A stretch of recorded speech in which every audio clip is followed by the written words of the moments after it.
Bad backs ng Tayabas Quezon. Alam nyo bang si Idol John Ray Bakay ay isang simpleng manlalaro lang. Noon siya ay kabataan pa lang. Wala sa isip ng MGA na kapalibot sa kanya na darating ang araw na siya ay magiging star player ng bayan ng Tayabas Quezon. Si John Ray Bakay ay pinanganak sa sitio Don Elfedio Bri, Lalo Tayabas, Quezon. Bata pa lang kinahiligan niya ang larong basketball.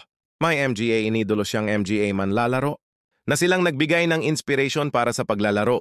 Hindi naging madali sa kanya na makamit ang kanyang kasikatan ngayon dahil dugot pawis ang kanyang puhunan.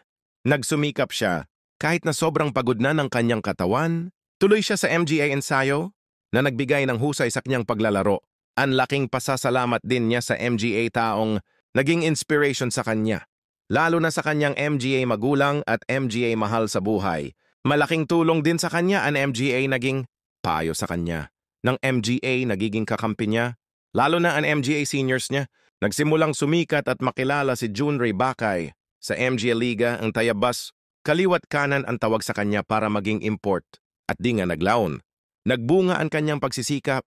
Mula sa Tayabas ay nagsimula siyang makilala sa MGA kalapit bayan tulad ng Sariaya, Candelaria, Lugban, Pagbilao at Lucena.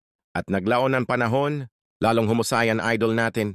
Nakarating siya kung saan-saan at hindi lang basta-basta player ang kanyang nakakalaban. Dahil diyan nagsimulang tawagin si John Ray Bakay na ang bad backs ng Quezon Province. Kapag sinabi mong John Ray Bakay, iisipin na ng MGA tao, taga Tayabas Quezon yun. Isa ang NBL sa MGA nilaruan ng bad backs ng Tayabas at hindi na mabilang na MGA ligang labas.